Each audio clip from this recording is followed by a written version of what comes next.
This podcast is sponsored by nobody. Yo, dudes, this is Tony Hudson, Denise in Just One of the Guys, and Sarah in Leatherface, Texas Chainsaw Massacre 3, and you're listening to Tommy Throwback Kovac on Splat from the Past. I'd rather go to the phone book and pick a name at random. Hey dudes, welcome to Splat from the Past, the only 80s themed horror sci-fi show where things can get totally radical. Now today, I will be welcoming my 11th guest from Just One of the Guys, which is celebrating its 40th anniversary. I will be talking to Steven Basil. Steven Basil played one of Greg Toland's buddies, one of the guys who stands around laughing at all the horrible things Greg is doing to the freshmen and what have you. And I am so excited. We're going to be talking about that movie. He was also in Angel 3, the final chapter. And he also guest starred on Party of Five, and he's done little movies here and there. And it's going to be great to have him on today. I'm pretty excited. And it's going to be another great talk from Just One of the Guys. I just love that teen movie. It's still one of the best ever, and it holds up over time. So yeah, here is my interview with Steven Basil.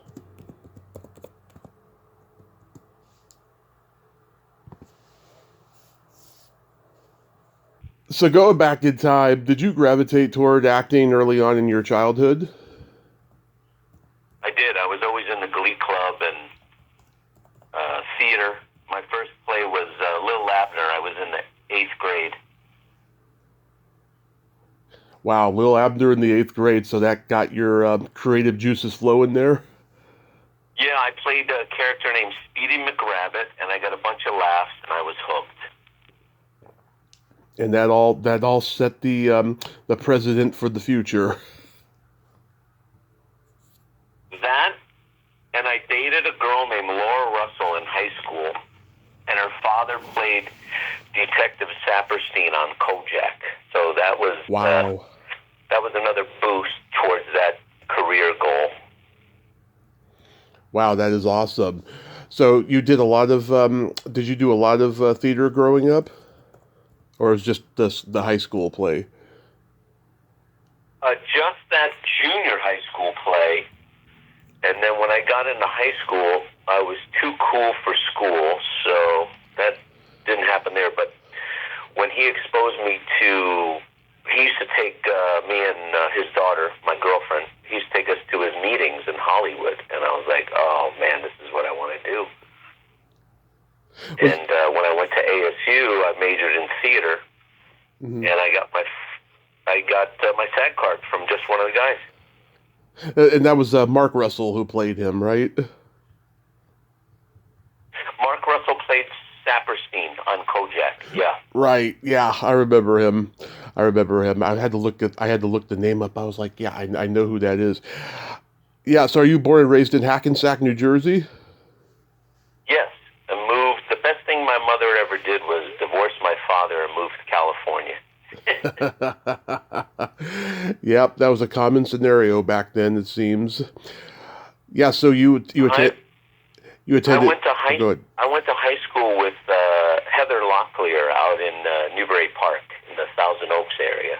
Oh yeah. Was she just as gorgeous then as she became? Oh yeah, and she went to UCLA her freshman year. I believe her father was the dean of admissions. And while she was there, she booked Dynasty and T.J. Hooker at the same time. Wow. Wow. Yeah, she got success pretty quick, huh? Oh yeah, yeah. So you attend Arizona State. I actually used to live a block away from there back in like 2007, in like walking distance. But that's a whole nother story. Like, so did you study acting there? Yeah, I was a theater major from 81 to 86. I would have stayed, but the best advice I got from one of my professors, David Barker, he goes, listen, formal college training is not for you. Go go to L.A. or New York, sleep on a friend's couch, get into class, get an agent, and start hustling. This is for rich kids playing at becoming actors. He goes, if you really want to do this, go to a big city. And that's what I did. I quit ASU and moved back to L.A. The agent I had at the time, Robert Black in Scottsdale, he said, go back to L.A., you went to high school there, you have more of an L.A. look, very commercial, so I listened to him. Yeah, that's good advice, it seems. Yeah, listen, chasing the dream was fun. Going to class was fun. I do miss it. I live in, I'm back in Arizona. Yeah. Taking care of my mom. So I am kind of on sabbatical from the industry. I called the old agent. He goes, I can't help you. It's all non-union here. You're SAG. I said, oh, okay. So I'm basically on holding pattern. Whether I go to New York or Atlanta or Vegas next, I don't know. Wow. Well, so you really are a journeyman actor then right now. Yes. The only thing that keeps me in shape is I go to karaoke once a week and I go dancing in the bars with my friends. I'm ready. I'm in good shape. I go to the gym and.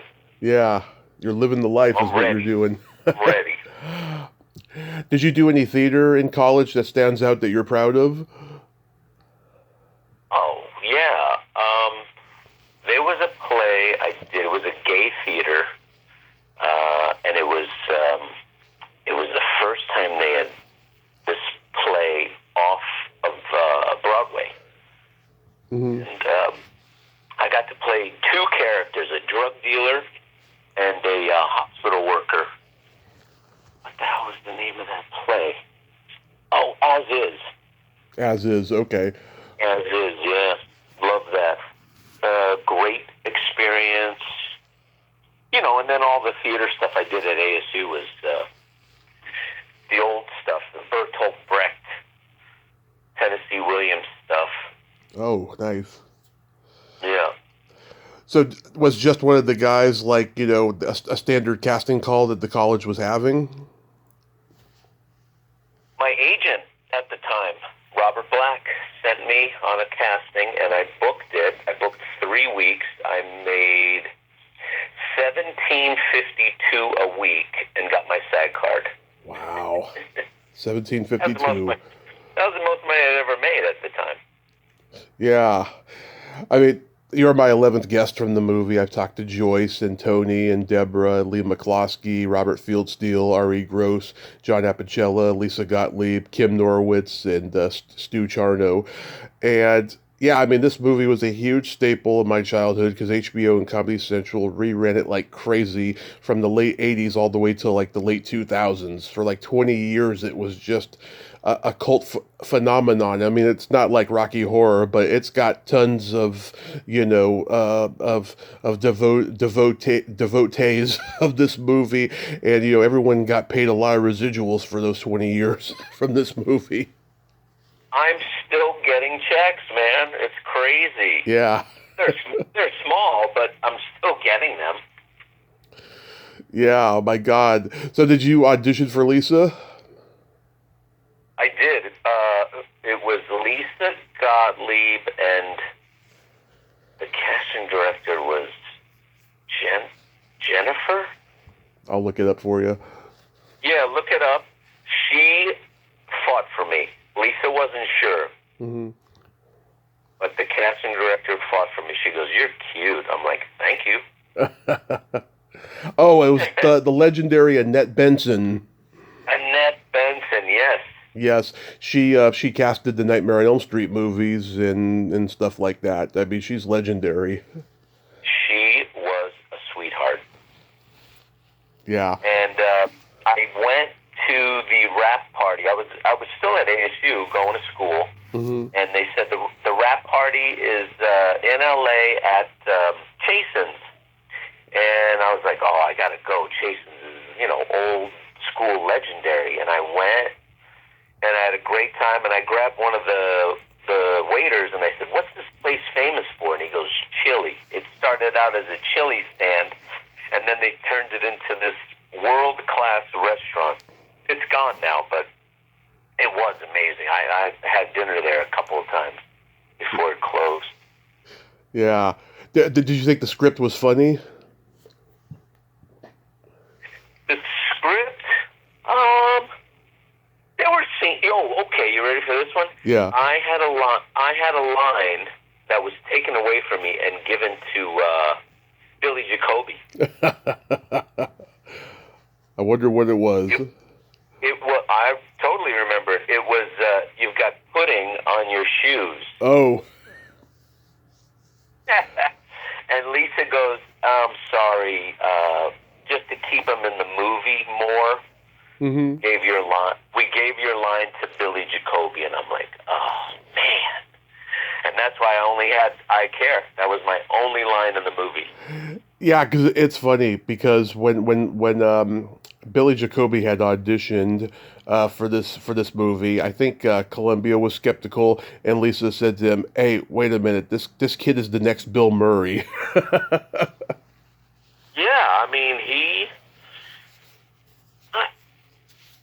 you could say he stole the movie. He did. Looking back at it, of course, and that's where the comedy was. He found the comedy in the writing. Mm-hmm. It's funny. I worked as a waiter in LA for years, and used to wait on the guy that wrote the script, and I would tell Jeff him every Franklin? time, "Hey, I played Mark in the movie." I heard he was told to leave the set. Who, Jeff Franklin? Jeff Franklin, yeah, I guess he was being a pain in the ass on the set, and they kicked him off the set, is what I heard. I don't doubt it. I've listened to him on a couple podcasts. He sounds like a control freak. That's what a successful producer does, you know. They're just very controlling. Yeah, nice guy, and every time I waited on him, he never remembered me. Always had a different broad with him. Wow. Yeah, I mean, I think him and Dennis Feldman wrote a wickedly funny script, and Lisa hired the best actors to say those funny lines that were already funny on the page, but they brought them to a much bigger dimension, you know? Clayton wasn't the original cast. They had some other guy, and they didn't like what they saw, I think about a week into shooting. Mm-hmm. And they replaced him with Clayton. Huh. I can't remember if I heard that story, but I don't know how that guy didn't become a big star off of the cafeteria scene alone when he humiliates Greg, because he is just so damn good in that scene. It's just flawless how good he is. I used to see Clayton around L.A. quite a bit. He became a teacher. Yeah. And he got quite popular as an acting coach. And then the last time I saw him, he said he was moving to Atlanta. Wow. Yeah, I've reached out to him several times, but he never responds, unfortunately. But he's the heart and soul of that movie, I think, just as much as Billy Jacoby is. But yeah, I mean, that scene in the bathroom, yeah, Terry goes into the boys' room to pretends that, she just got done peeing like a guy. She says, "I just finished," and you say, "I care." It is so hilarious the way that interaction happens. So that was in the script, "I Care"? Yes, that was all scripted, and it's so funny.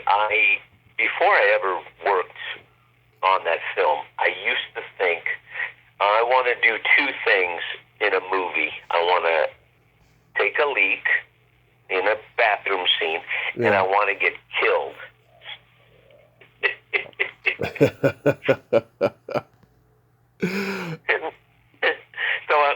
So far one has happened. Now I can get killed in a movie. That would be great. Yeah, there's still hope. Yeah, absolutely. I love it when she starts pounding the soap dispenser and doing street talking, and you're just shaking your head there, peeing. Right. God, that is just a hilarious, subtle little scene. Did you become buddies with Zabka and Don Blanton, who played Jimmy? Don Blanton and I are still very close. We talk a couple times a year. Mm-hmm. Billy Zabka, I used to see around L.A. often at different bars and restaurants, but haven't kept in touch with anyone else. Yeah, I like how you and Don Blanton are just the cowardly friends. You just stand there laughing at the horrible assholery that Greg does. It's just funny, That's why I always wondered if you had any other lines besides "I care." But the fact that you were supposed to say you got pudding on your shoes. That boggles my mind. It wasn't like you were going to say that and run away like Buddy did. No, and we had actually rehearsed it. Zabka slaps my hand away when I'm pointing, and that's when Lisa goes, "Hey, there's been a change. We're gonna put Billy's gonna say the line." And I was like, "Oh, okay." Yeah. But do you remember at Big Surf, Don and I were standing behind Billy, and he's about to go down to the beach to fight Clayton. Yeah. And Don and I fought, said, "Please let us go down there with him and get beat up." And Lisa goes, No, you guys are just going to disappear." And I'm like, oh, my God. Couple of cowards. Because you don't see us after that. Yeah. I know. You had that cute prom date. Rebecca Ferrati, she ended up being in Playboy later and doing T&A movies. Yes, she got very big. Rebecca and I were friends, professional friends in Scottsdale. Mm-hmm. And she shows up as an extra. And Lisa goes, "All right, go pick your prom date." And I'm like, "Oh, well, Rebecca's the hottest chick here, so Rebecca, come on over here." And that's how she got her screen time. Wow, you got to choose your own prom date. That's awesome. Yeah, and Rebecca, she was married at the time. Her name was Rebecca Underwood. She was married to some construction guy, and I knew that was temporary because she was way too hot. Yeah. I love it. Too temporary. She kind of ruined herself. When she moved to LA, she got a giant boob job. It was so obvious. Yeah. And then she went that TNA route, and I was like, "Oh man, okay." How was the band? Those were Rod Stewart's buddies, Brock and Davis. They were on the prowl the whole time. They were after Rebecca big time. Oh yeah. Yeah, we used to see them at the coffee shop in the motel that they were all staying in. I was local. Don and I were local. Mm-hmm. We would drive into the set every day, but they were all in the same motel day and night. And we used to see them at the coffee shop, and they were just typical band guys looking to get laid. Yeah, I remember Tony telling me that the guy that Denise ends up with, Julian, whatever his name is, she said he was quite a gentleman. He was like, I think he was an Englishman. He was like an English gentleman type of guy. He was talking to Tony a lot. Yeah, he had his hots for Tony. Well, it's hard not to have the hots for Tony. Yeah. I love the scene where Robert and Ari are getting pulled for opposite basketball teams, and they got separation anxiety. I don't know how you remain so deadpanned. I mean, that's hilarious.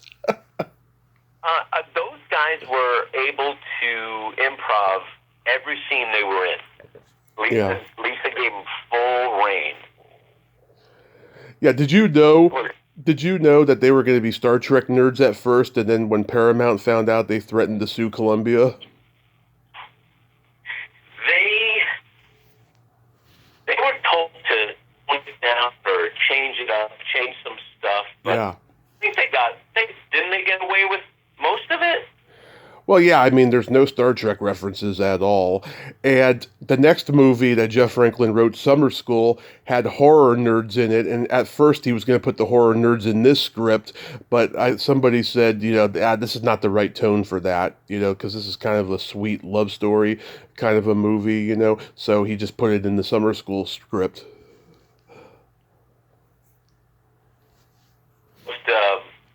Stuart Charno with the lizard. Stu Charno, yeah, he's got multiple sclerosis now. I had a very strange interview with him when I first started the podcast.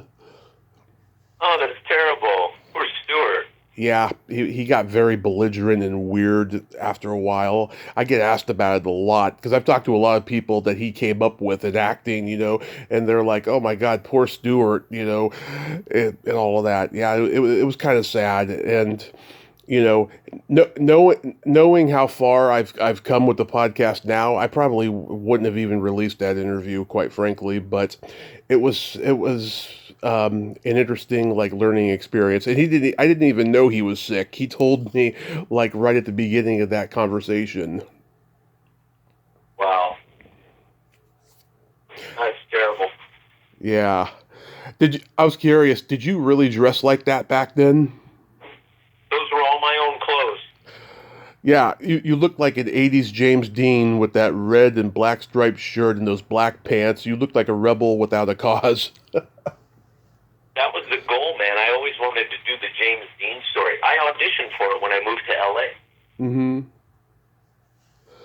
Yeah, I mean, you look stylish. Don't get me wrong, because it's a movie that takes place in the '80s and everything, But I was like, yeah, God, he looks like he should be one of the main stars of the movie, Oh yeah, and Lisa tried to get rid of my double looped belt. She didn't like it. So she took it off, and then the cinematographer goes, "No, you got to put it back on. It's all in the early shot continuity." Yeah, you got to keep the continuity going. And I said, "Oh, thank God, I get to keep my belt."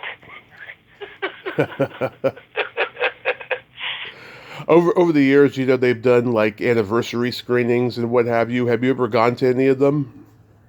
I've never been invited, those rat bastards.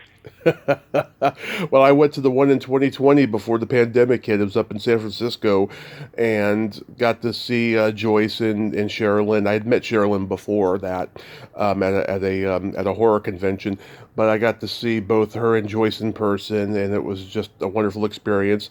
And Kim Norwitz, who played Sherilyn's cousin in the movie, she was there. I was too shy to talk to her. She had turned me down for an interview before that, and then a couple of years ago, I just reached out to her, and I did a lot of convincing, and I got her on here, and she had a blast. She actually regretted turning me down before. I have a feeling they didn't invite me back because I still look pretty good. Yeah, maybe. Maybe. They got that Blu-ray out, and they got, everyone together for a cast commentary and all that stuff. I did see that online. Yeah, I haven't gotten the Blu-ray yet. I've been lagging on that, but I'm gonna get one and check it out and stuff. Yeah. Where are you located? Modesto, California. I'm originally born and raised in San Francisco. Oh, that's so funny. All right, so there's a line in the play, As Is, when they find out that he has AIDS. The sister goes, "He's just a kid from Modesto." I'm actually impressed that they even mentioned Modesto in an old play like that. You know what I'd love to do? I'd love to do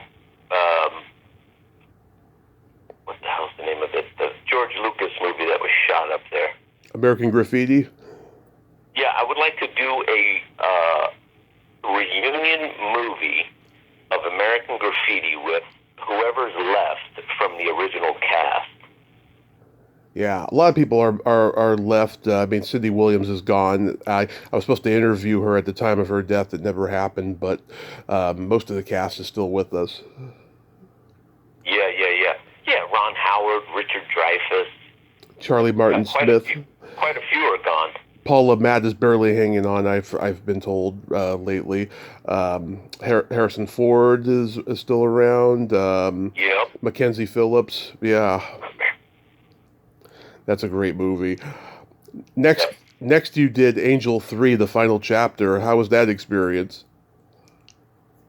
I booked that as a favor from the casting director to my agent, and I was a porn AD. Yeah. And I had one line, Darlene, Nick's red sacrifice number.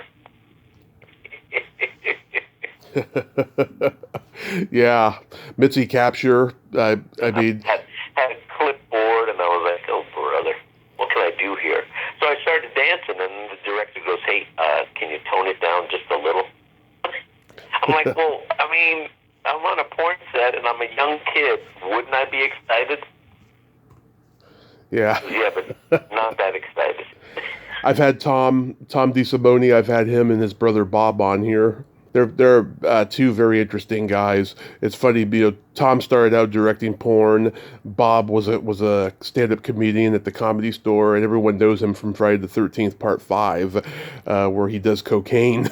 Well, that's awesome. Yeah. Yeah.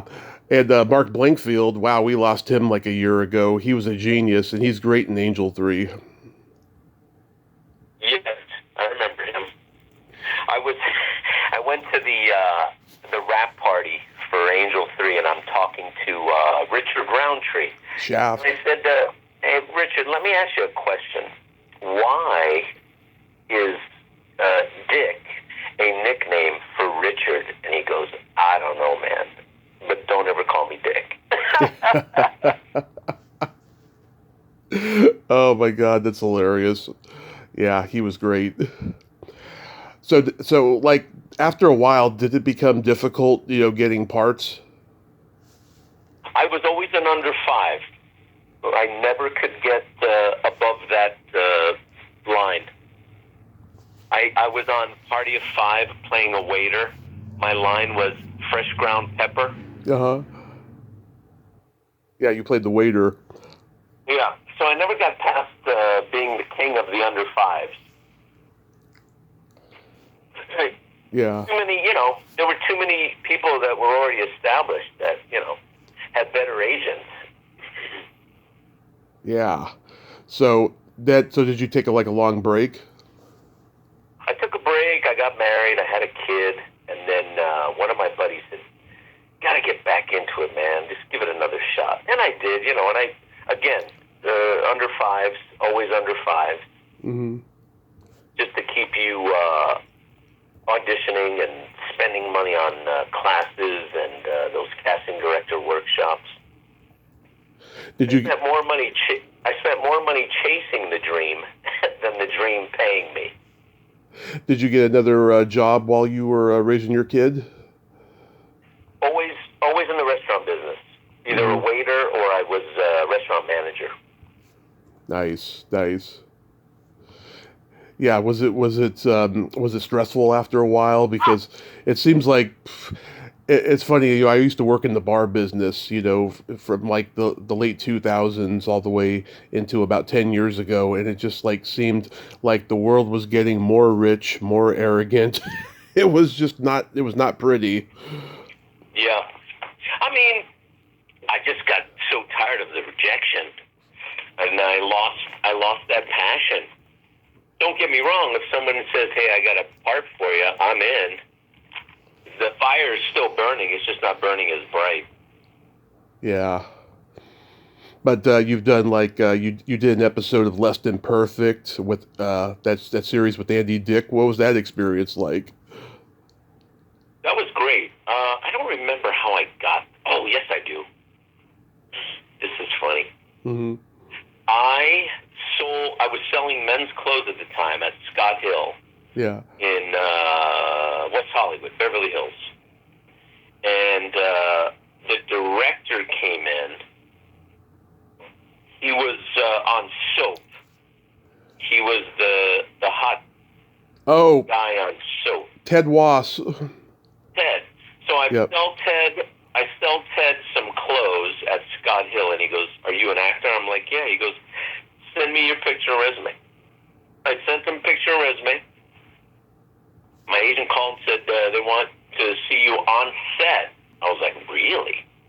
I go on set. I meet Ted. I meet the writers. I meet the casting director. They give me the line. What was it? Eating the olives? Yeah. So she's drinking a martini. No, I'm drinking a martini. I played a lawyer on the show, and she says, "Are you going to eat those olives?" And I look at her and I go, "I'd rather watch you eat them." And I had to do the line to Ted and all those people, and they said, "Okay, good, all right, you're hired." And that's that.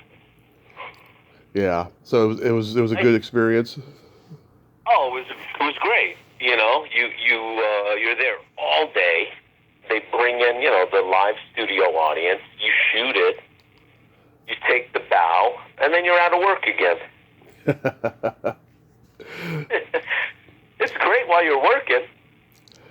Yeah, I saw the trailer for the movie you did recently. As easy closing your eyes. Yeah, they've been getting a lot of traction at the festivals. The festivals, yeah.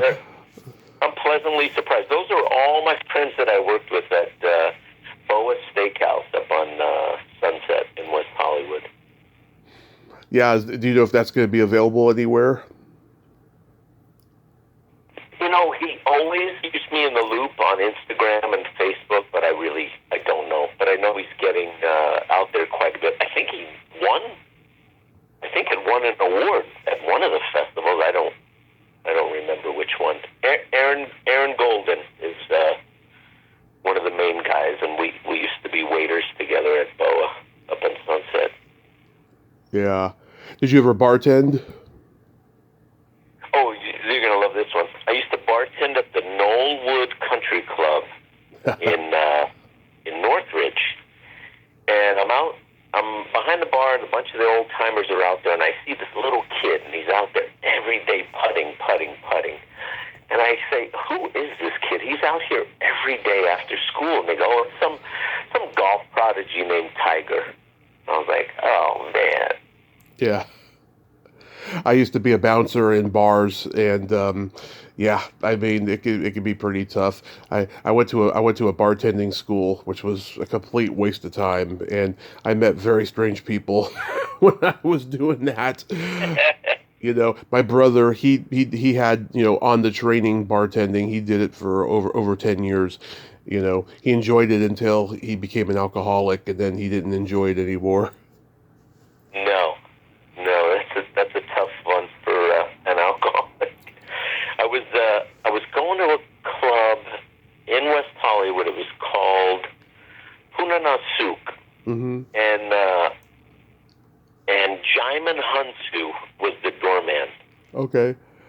And I used to wait on him at Chaya Brasserie, and he let me in.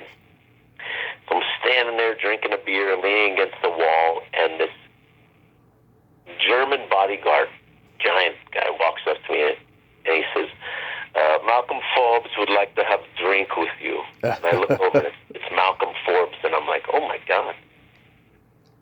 And I didn't put two and two together at the time, but I said, "Tell Malcolm he can't afford me." And the guy goes, "Yeah, right, buddy."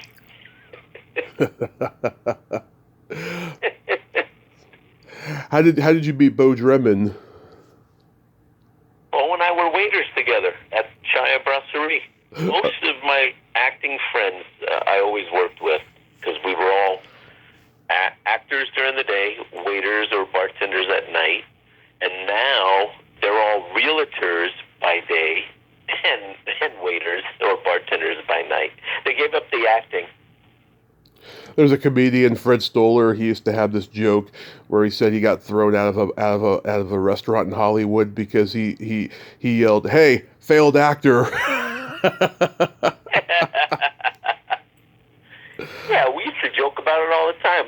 "Oh, you're an actor? Yeah. What restaurant?" Yeah, exactly. I remember this guy in a bar. hard time because I guess he was interested in this woman. She was sitting in the middle of us, and I offered to buy her a drink. He's talking to her, I'm talking to her. So she gets up and leaves because it's getting uncomfortable for her because this guy's getting aggro. Mm-hmm. So we're talking. He's saying mean things to me, and then he goes, "Well, I'm an actor," and I go, "Yeah, well, you're acting like a fucking asshole right now." He didn't like that. He jumped up. He was ready to hit me. And my friend, the bartender, said, "All right, you got to go." Oh. Yeah. Man, yeah. I mean, I had a lot of nights like that where I had to, like, just literally grab the guys and get them the hell out of there because they were causing trouble. I had a wrestling match one time with this one guy. It was crazy. It was crazy. So, do you have anything upcoming? Nothing. Nothing. I am here in the holding pattern. Trust me, I have ideas to shoot some stuff here while I'm here, just to see if I can drum up any kind of interest. Mm-hmm. I just need to get it done. Just shoot almost like Basil goes back to ASU, something silly like that. Yeah. Are you doing like the self tapes and stuff? I hate those. I can't stand them. I know. I've talked to so many people who miss auditioning in person. They hate doing the self tape shit. Oh, it's terrible because you look back at it before you send it, and you're like, oh, this sucks. And then you shoot it again, and like it's the exact same thing. So Yeah. You got to send it, and pray and hope, and so far nothing for me. You're in. What, did you say you're in Vegas now? No, I'm in Phoenix. Right, Arizona. That's right. Yeah. So it's like, I mean, are they still having like productions there all the time? I don't see a whole lot, and the young models and actors that live here, they tell me it's slow. So I don't know if a whole lot's being shot here. Yeah, I can't imagine. I think it's at the point now where people are like, I don't want to shoot in Arizona anymore. There's too much dry heat. Yeah, I know Vegas is building a giant studio. Mm-hmm. So maybe Vegas next, and then I know Atlanta is jumping. Oh yeah. Do I want to live in Atlanta? I don't know. People are like, no, go to Vegas or New York. I'm like, okay. And Canada always has productions. Right now, they're in a weird time politically over there. But like back in the day, like when the '88 strike happened in Hollywood, everyone was going up to Canada to shoot shows. Yes, friend of mine, we worked together at Chaya. Claude Knowlton, he works all the time. He moved back to Quebec. That's where he's from. Mm-hmm. He moved back to Quebec, and he's working FICOR. Do you know what FICOR is? I've heard it. You're basically a glorified scab, and I won't do it because when I left Hollywood, we had just finished that almost a year-long strike. Mm-hmm. And I was like, I can't be a scab. I feel terrible. Yeah. So I'm in a holding pattern. But Well, I do believe there's a second act for me down the road somewhere as the old-ass honky. I believe that there is one too for you, Steven, and I thank you so much for coming on today, man. Oh, thanks, man. It was great talking to you about the good old days. Absolutely, and I hope your mom feels better, and just be safe out there, man. Thank you so much. Take care. You too. Bye-bye. Well, there you have it. Steven Basil. Ain't he a cool dude? Oh my God. That was a fun little talk that we had there. And yeah, he's not done yet. I mean, he's gonna have a second act, and he's gonna be very successful at it. He'll work his way up from, those smaller parts to the bigger ones, because he does have a great personality, and I enjoyed that talk immensely. Well, until next time, this is Tommy Throwback Kovac saying, There's no shame in living in the past because the present sucks. Later, dudes.